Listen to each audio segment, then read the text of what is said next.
Hello, everyone. So, what are your goals? What are your desires this week and in life? But we're all about achieving those mini wins.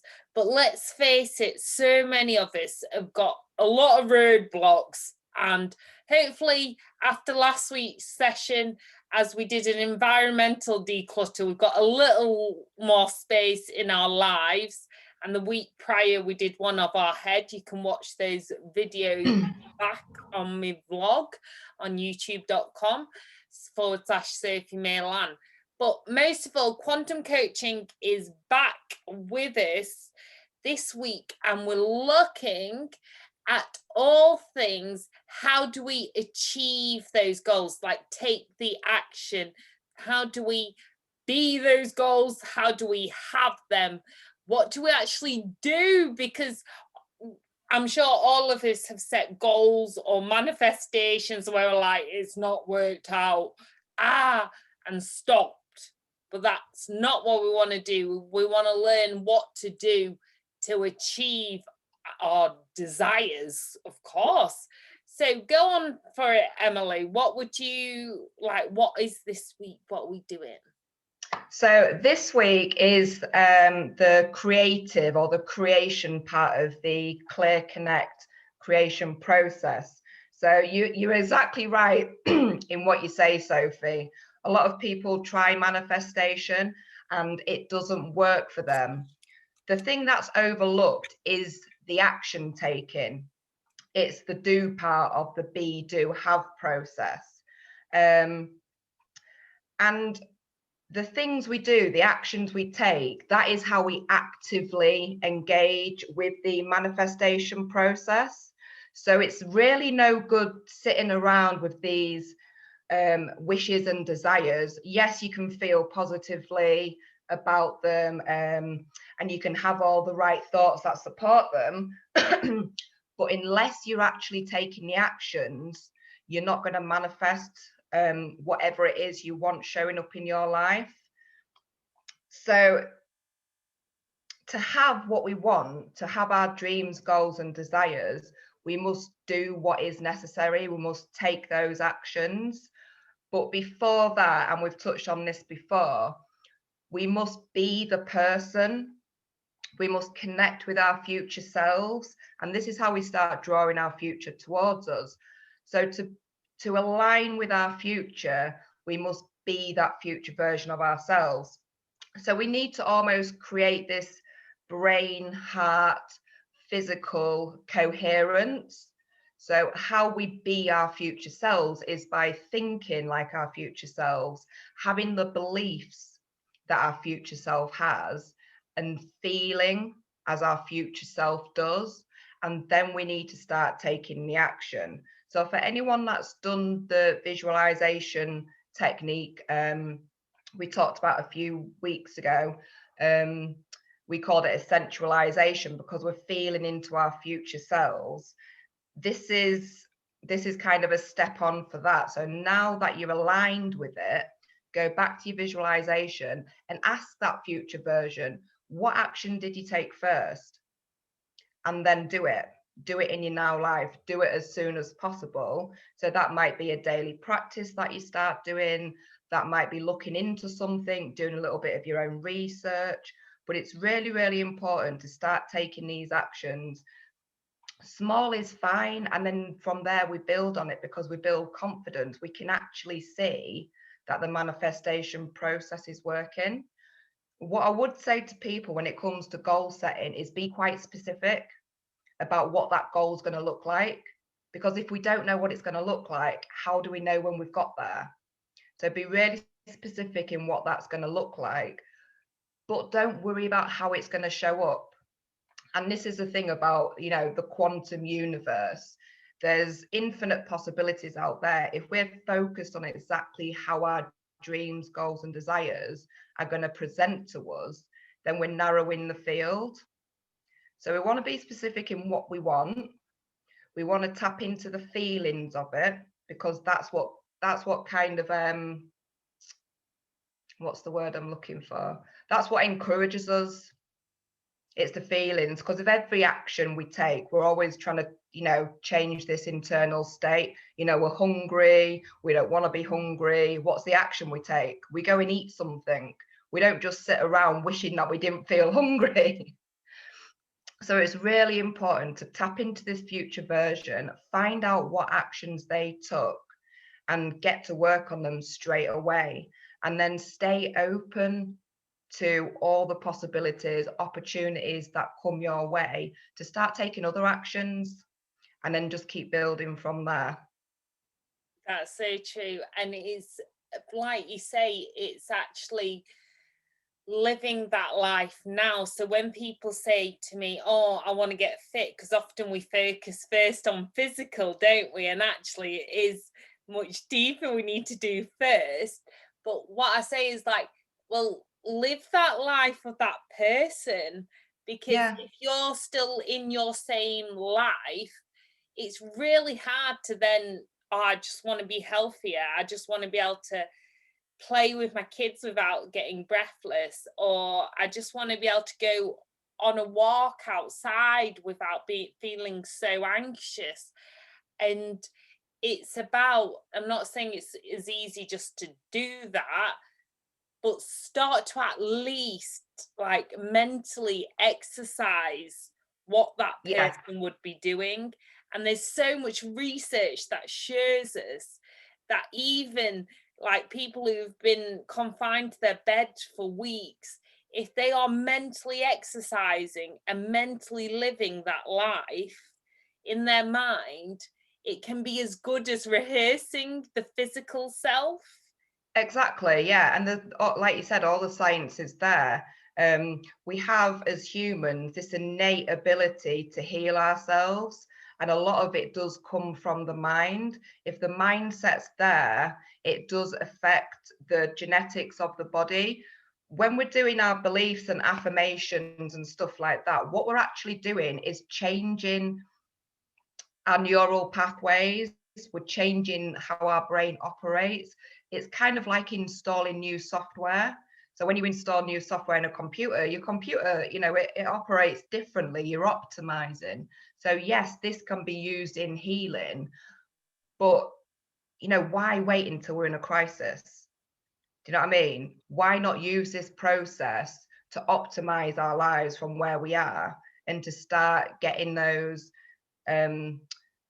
dreams, goals, and desires coming towards us, instead of always, feeling like we have to chase them. We bring them towards us, and small steps is absolutely fine. It is, it does look daunting thinking, well, I'm here and I want that life over there. That looks like a huge step. So when we do the goal setting process, and some people might like to use the SMART goal setting process, which is, I've got it wrote down here somewhere. Specific, measurable, achievable, Yeah, relatable, and time sensitive. brilliant. Yeah, I mean, I don't use it like exactly how it is. There's a couple of things Ooh, around. Yeah. share, So share. the achievable bit, that could be really limiting. But I think once we tap into what we want, and we stop listening to maybe friends, family, society's expectations of what is achievable. If we sit and feel into what's achievable for us, then yes, use that. But if you find that, you're on A and you're doing achievable and it's bringing up all these limitations, quite often that's our old BS piping up again. And then that's not our belief system, that's not supporting us. So yeah, when we do the goal setting, it is important to look at when we want to achieve this goal and kind of reverse engineer it into those small manageable steps, so that we can build our confidence, and so that we can set commitments and those self promises, and learn to trust that when we say we're going to do something, we actually do it. And that's integrity, and integrity is super important when it comes to reprogramming the mind. We need to believe what we're thinking. And we do when it's negative. That's very easy, because the mind's kind of designed to focus on the negative. It's designed to keep us safe. It's not designed to optimize our lives, but we can hack it and we can optimize it and we can use it as a really, really helpful tool to bring this future towards us rather than being in survival all the time. I love that. So integrity is a key part of reprogramming the mind and using it for the positive, not just the negative thoughts. Yeah. I mean, how many times have we said to ourselves, right, I'm going to do that, and then we don't do it? What we've done is we've conditioned ourselves to not trust ourselves. We don't trust what we say. So by setting these small steps and actually really committing to, you know, a self-promise to actually take them, we start learning to trust ourselves. We trust that when we say we'll do something, we'll actually do it. And once we have integrity, that gives us a really solid foundation. You know, that self-trust, that self-faith is everything, because we need to believe in ourselves, don't we, Sophie? In order to achieve what we want to achieve, we need to believe that we can do it. And I think that's what's key here is self-promise, self-trust, and self-belief, which is all part of the big conundrum of self-love, which feels like a bit overwhelming sometimes, that buzzword. And I think that nicely breaks it down, because what we find, and I find with everyone I work with, especially myself, we've all been extreme people pleasers. So we are fiercely loyal and dedicated to caring, nurturing, delivering for everyone else, to the point we deplete ourselves and we don't keep the promises to ourselves. We don't trust ourselves. We don't believe in ourselves because we're always giving and pleasing. But like you say, the key to us actually living that life that would probably help even more people and deeply help those around us, we need that integrity for ourselves, that loyalty, that To extreme ourselves. people pleasing or self people. Yeah. I mean, it all starts with us. If what we're wanting to do in the world is give, that's fine, but it's an element of putting the oxygen mask on yourself first. If you're leaving yourself depleted, then actually that's a disservice to the people that you're wanting to give, because you're in deficit, so then you can't give carefree. There's almost a condition that you need something back because you're in deficit. So what we must do, especially people that are in, everyone actually, but because we're all in service in some way, whether that's to our kids, family, friends, communities, business, you know, whatever it is, we must put the oxygen mask on ourselves first.